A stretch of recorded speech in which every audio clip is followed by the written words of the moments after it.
Hello, everyone, and welcome back to the second episode of Slam Walk Sports. I'm Zach Green, I'm Kathan Babu. and this week we have another good slate to talk about. We're gonna go over Miami's 17-0 loss last week to the Wisconsin Badgers. Preview this week against another Big Ten opponent within the Rutgers, and then we're gonna also talk about Miami's another close game, losing to Ohio State in volleyball this past week. So let's dive right into it. I say we start off with football. Mm. Ethan, you and I were both at that game. It was really fun. The atmosphere was great. Um, first things first, jump around was really fun. The press box was swaying, which was really cool. It's You just did, such a fun stadium. yeah, Thursday night game. Students aren't even ready for class hasn't started yet for Wisconsin until this week, I think. yeah, And just to see that kind of show out was really cool. And it's always going to be a tough matchup going into a Big Ten team. But Thursday night, not even a Saturday afternoon in a packed stadium, that's going to be tough for any team, let alone a Mid American Conference one. yeah, definitely. And I mean, I say we just dive right into the stats here. Daquan Finn, usually 9 for 18 with 83 yards, no touchdowns. Two And picks. yeah, say it again. Yeah, two picks as well. Two And picks, that yes. which we can talk about that later. But that late game, I've said this last year too, where there's two halves of the game, right? And they did this against Northwestern Cincinnati last year. They play a really good first half, keep the game close. Second half, they kind of makes too many mistakes, and you see those two picks in the fourth quarter that kind of sealed the deal. Yeah, one of them, the person who intercepted it, I'm blanking on his name, but he took it down to the 2 yard line. Mm. Let's see if I have it. I think I have it here.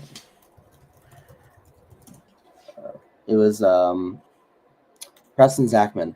Mm. He he had two off Finn, which you know I w- I knew we to have a chance in this game we had to win the turnover battle, which obviously didn't happen. But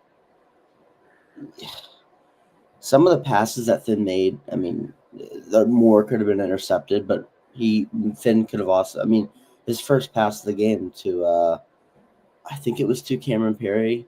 It was right over the middle of the field, and it was behind him. I Mm. mean, it would have been a first down. We didn't get a first down until I think maybe in the third quarter, or late second quarter. We were struggling there at the start. Uh, Across the board on offense, yeah, Chuck Martin, he said at this press conference this past week where Daquan Finney could have made mistakes, but at the end of the day, there's 11 guys on offense as well. He was saying offensive line, they missed some assignments, and you see Daquan Finn getting hurt like that. We were talking about it as well. He took off running several times, and that's necessary if the line's going to collapse on him. yeah, that's something. Uh, Yeah, I would I say want. the wide receivers as well. That some of them missed their routes. Running backs didn't really get involved as a whole, but it's 11 players on offense. I don't think it all falls on Finn, but I think as the oldest player, the most experienced player on the roster, he's going to need to use some of his leadership skills going into this Rutgers game because having two back-to-back matchups against Big Ten teams on the road, you're going to need some leader who has college experience like that. Yeah, and I wanted to dive into the scrambling out of the pocket.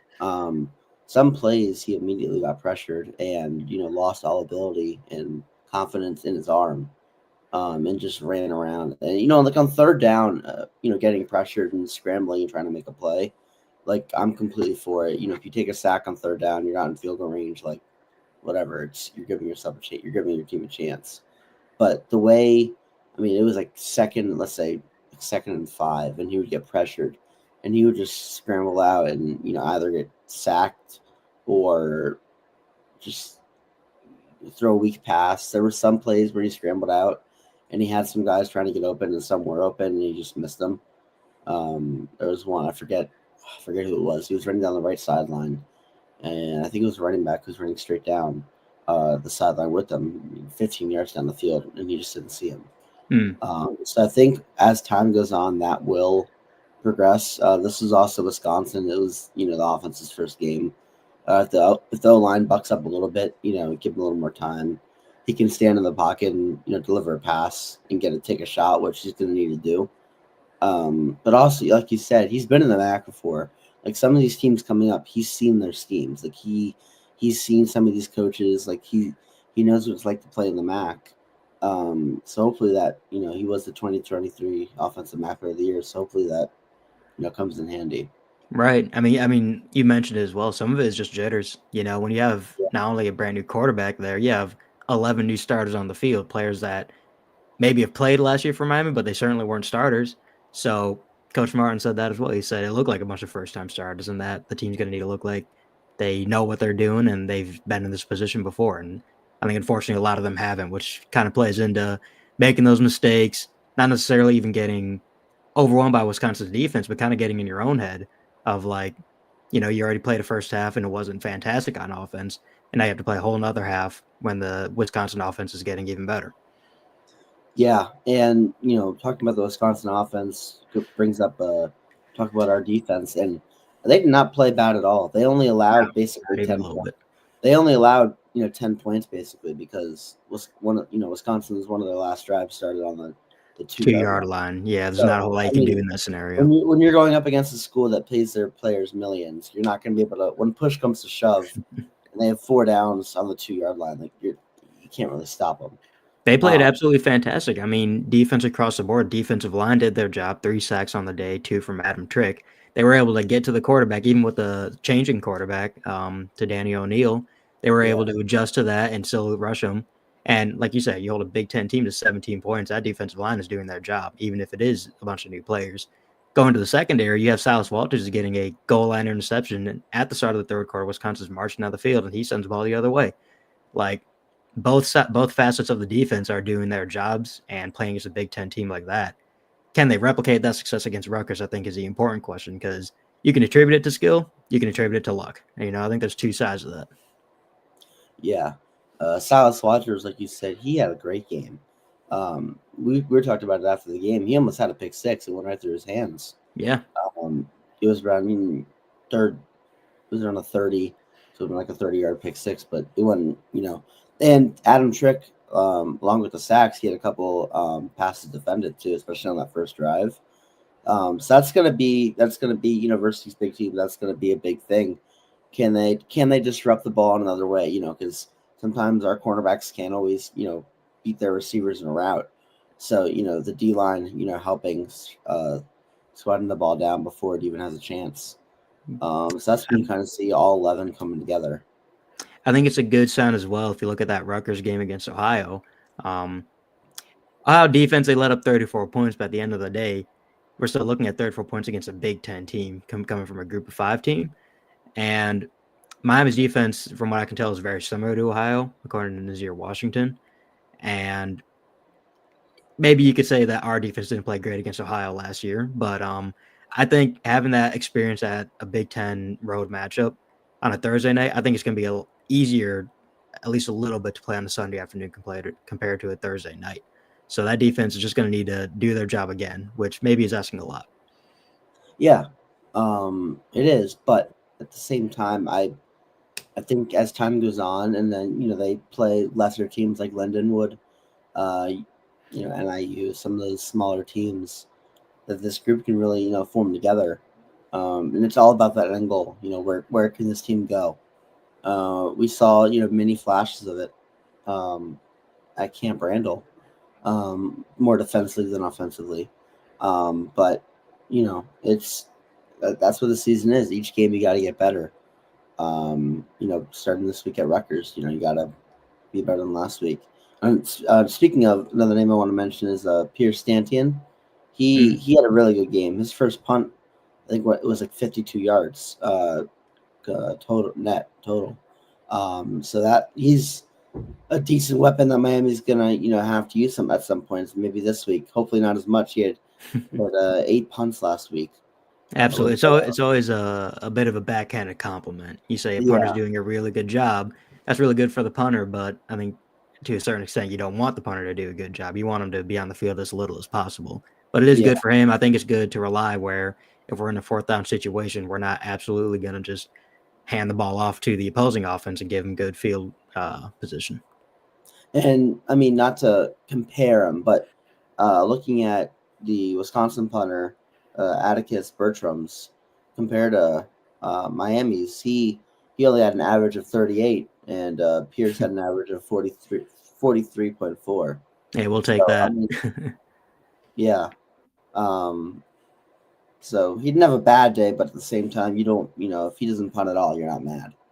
Um, so there's that, and then I mean, if you want to highlight some receivers, Cole Weaver had a decent day with what he was with what he was working with. He had 4 targets, 3 catches, and 35 yards with that.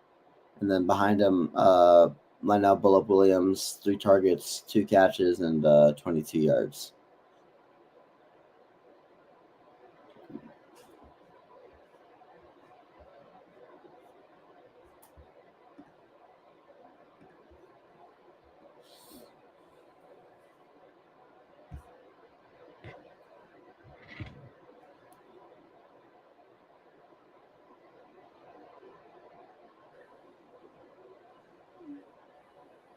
Can you hear me now? Yeah, we're good Yep, now. my Wi-Fi just went out, so that's cool. Oh. But I'm back. Yeah. I was just highlighting some receivers as Cole Weaver, 3 catches on 4 targets for 35, and then Lionel Bullock Williams, 2 catches on 3 targets for 22. I think just in general, speaking of the receivers, I hope this next Rutgers game and the UNLV game right after, or it's 2 weeks after rather, I hope to see the transfer wide receivers get more involved. I think I was a little disappointed that they weren't against Wisconsin. I like Cole Weaver. I think that he's a standout player. I think he's going to be a phenomenal player this year.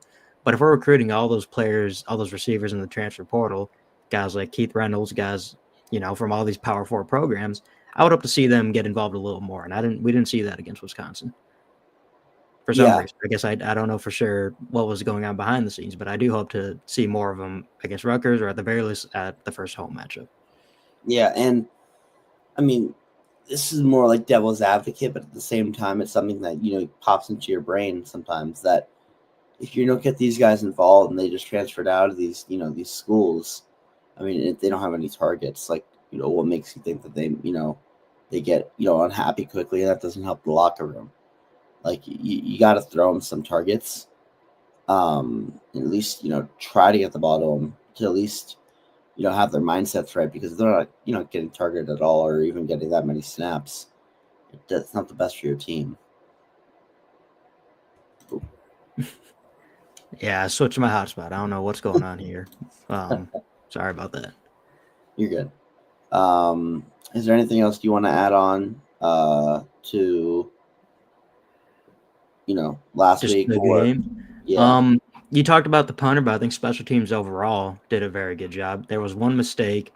I forget even what happened, but they just missed the ball and they let it roll a little bit. But other than that, they played a very efficient game. They didn't have any very costly mistakes that was going to change the trajectory of the game. And that's always what you want to see. Obviously, it'd be great to see some special teams, a kickoff return or a big gain off a punt. But that's unlikely against a Big Ten team. So it is nice to see him stay consistent, not let up any big plays. And that's what you want to see, especially, let's face it, we're probably going to punt quite a few times against Rutgers. Yeah. Looking at Rutgers, kickoff at 3:30, another Saturday game. I'm excited. I I think Finn trusts his arm a little more, and don't get me wrong, I love the RBO set, where he can take off and run with it, hand it off to Tracy. I think we saw that in a lot of the first half last week, where he had the option, and he worked well with it. I mean, there were some games where he had 7, 6, 8 yards, and that's what you want. There was one. It was I think he just scrambled. It was like a 3rd and 8, and he picked up the first, and it was a pretty good run, and he got caught. It was called back because of holding. So there weren't that many penalties that kind of offset any big plays, but that was one of them that I highlighted. But yeah, if he can get those legs moving and get more comfortable, and I think one of the big words is relaxed in the pocket. Mm. I think that could be good things. I agree. I mean, as long as I've been here, I'm a senior at Miami. We've had Brett Gabbert at quarterback, who's Yeah. very much a pocket passer. He'll leave the pocket if he absolutely has to, but he's very comfortable in the pocket, and that was very successful for him.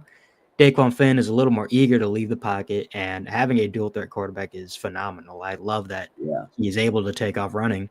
I think the offensive scheme, however, would require him to stay a little more comfortable in the pocket, like you mentioned, where instead of taking off 1-2 seconds into a play, give it 1 or 2 more seconds beyond that. See if anything opens up, see if there's anything that he missed originally when he scanned the field, and get more comfortable in his arm. I think confidence is going to be a big thing, both for him and the wide receivers, just knowing their routes, knowing that they know how to catch the ball. They're here for a reason. Yeah. And I think part of it is you can practice all spring and all summer. You can do 2 a days, 3 a days. You can be in the weight room and you can think that you have it going. But once you get to the actual field against an actual opponent, you might even forget everything that you just learned over the summer. But having that first game, having that experience, I think is going to be important going into this Rutgers game, especially knowing last week that Ohio was able to keep it close. And Miami and Ohio, ignoring the MAC championship last year, I would say are very equal in terms of skill level. So it does give some hope to Redhawk fans of what they can expect come Saturday. Yeah. I also, one of the things I want to see a deep shot. Like, I want to see him air it out. I want to see him, like, just unload his arm and, give someone a chance.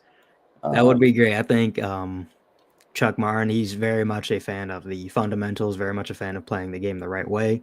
And just in general, even before this season, you would rarely see a quarterback go for 60, 70 yards. You just wouldn't see it. We're not really a team that yeah. would prefer to do that. We're very comfortable in the medium range. Obviously, you have moments of that. Against Eastern Michigan. I know last year, Cole Weaver, he took off running. I want to say it was 80 yards, but in general, we're not a team that does it. And I would like to see it. I don't see it happening against Rutgers. I think Rutgers is an opponent where you very much do want to stick with the fundamentals unless you notice something and you're just going to take an advantage and shock everyone. Yeah. Um, I'm looking forward to it. Another Big Ten team, like we said, and then I want to see, who is going to show up defensively again for you. I like Adam Trick a lot. I think last year he had experience, but that defensive line was stacked. You have guys like Brian Ugu. You have guys like uh oh man, what's his name? He graduated. You know what I'm talking about? I'm looking at the roster. But you have guys that graduated onward, and that leaves roles for Adam Trick and guys like that to Yeah. take a step forward. And I think that he's going to have another phenomenal game. I don't see him falling off. I think Silas Walters is going to have another phenomenal game. And those are two voices where they've been at Miami before, so they're going to have to take up a leadership role on defense. And I think they continue that this game. Yeah. I 100% agree with you. Tricks 2 sacks. I hope we can add more onto that. Silas Walters had a really good game last week, like we said. So as long as they, I think, continue that and just build off it every game, just get a little better every week. The finished product can be really polished. So, what is let's see a score prediction uh, out of you for this coming Saturday? I've given a couple. I talked with the Rutgers radio and Rutgers newspaper people, and that's the same thing. So once again, I'm going to give a biased score prediction in favor of Miami, just because I want to see Miami win. I don't care if it's unrealistic, based on the sports books. I want to see Miami win. And if that's the case, I will say 28-24 Miami. I think it's going to be a high scoring game. I think the offense, now that they have a little more experience, they're going to take advantage of that, having that many power forward transfer players. And now that they have a game under their belt and they know a little more of what they're supposed to do, maybe it's unrealistic. I'm entirely open to that possibility, but I want it to be a high scoring game, and I'm going to say 28-24. I'm gonna have to go against you here. I mean, I hope, I pray that you are right. But I still have some doubts. It's on the road again. Not having I think having a home game early helps. But obviously, as a MAC school, traveling to play these big teams. But if I think I have to go 20-14 Rutgers. I think they're a little more polished right now. They're playing at home second week in a row. They have the. I don't know. I think that game. I think last week helped them. Playing Ohio. I mean, Park Navarro, very good quarterback, but I think it helped them. I think they're going to be better from it. I don't think they're going to allow 30, close to 30 again. So that's my guess. I hope you're right. I hope I'm wrong, but uh, I should elaborate, I guess. I know it's unrealistic. Maybe I lose a little bit of journalistic integrity with that guess, but you know what? I think it's more fun yeah. to hope for the best, maybe ignore some of the facts facing us. But I'm sticking with it, 28-24, I won't put money on it, but that's my score prediction. um, okay, so from that, I say we move into volleyball, which happened Wednesday night. Oh Um, yeah. losing to another Big Ten school, so Big Ten all around here. They lost 3-2 to the Ohio State University. Coming into here, and the first set looked very promising, winning 25-15. Decisively. Yeah, Absolutely, yeah. and then I'll just rattle off the rest here. Losing second, 27-25, winning the third, 27-25, losing the fourth, 27-25, and then the last set kind of slipping away, losing 15-3. Yeah. I think the story of the game or the headline really should be the attendance. I mean, neither of Yeah, us were at that game, unfortunately, but more than 2,500 people showed up. That's a program record for the volleyball team. And I was at Millett the day before the game, looking at kind of the decorations they were putting up. They went all out with the celebration for Caroline Condit and the celebration of the Cradle of Coaches, the decorations they put on the court. They did a phenomenal job of getting ready for that Big Ten matchup. And I think it really showed out where you say 2,500 people, then you have to remember it's a Wednesday night as well. yeah. That student section was packed on a Wednesday night.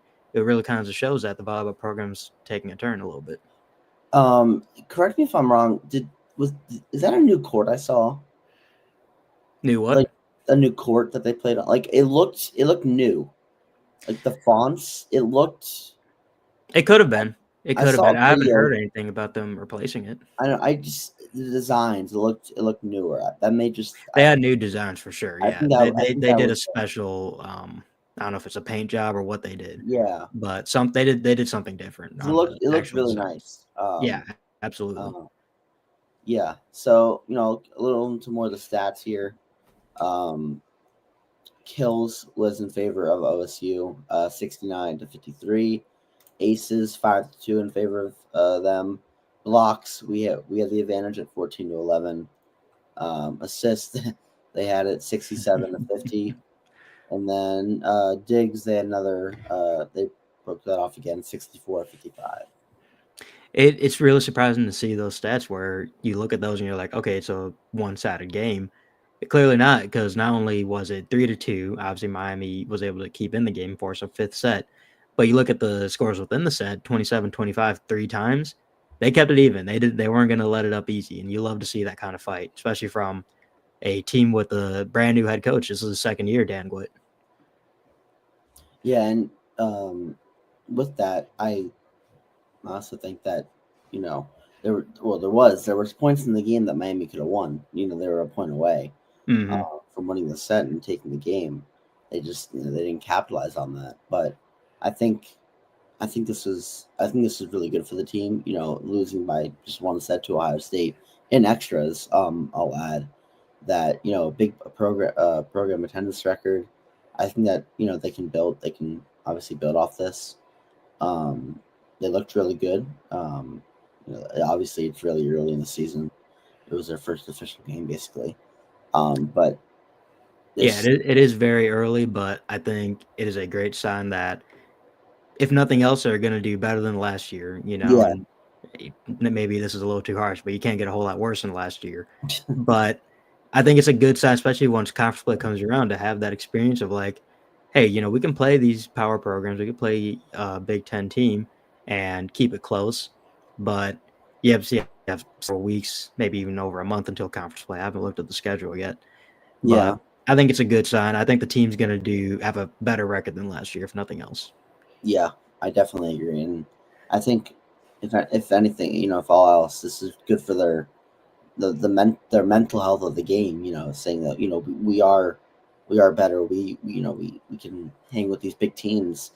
Because at the end of the day, even if Ohio State volleyball isn't the greatest, they have the Ohio State attached to it. So it's people, these big schools, they have that name. Even I'll make it up, like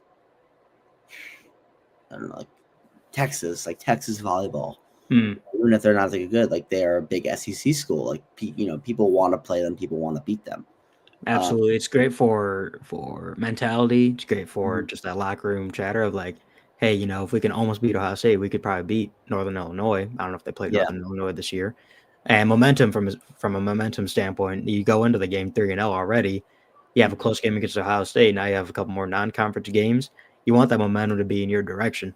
I think that's a very big part of any sport that maybe goes untalked about. yeah, definitely. Um, Yeah, I'll be at many I'll be at more volleyball games um coming up, I'll be there. Hopefully they can, rattle off some wins. This is a close one. Attendance record. I when I saw a video Miami posted of just like showing the crowd, and I had some friends there, and I said, "Can you send me a video of Millett?" Like I wasn't shocked, but I was like pleasantly surprised. Right, Uh, yeah, because just again, this is a Wednesday night. It's, on a Wednesday night, I yeah, do think playing Ohio State kind of helped. I mean, if let's say we were playing, like Bellarmine, just a random mm, school, like on a random Wednesday, like come back to me in November on a random Wednesday against a school like Bellar, like just rattling yeah. off a random one there. Like, I don't think it'll be that close to 2,500, but it's good. I also think Miami did like they marketed it really well. They had a lot of TikToks going up, a lot of Instagram um, kind of basically ads for it. For the first game, obviously, and probably hyping it up to freshmen as well. Come to the first game at Millett. Second, blah blah blah. It got a Um, lot of eyes on the team, both people yeah, that showed up at Millett and anyone that tuned in on ESPN Plus.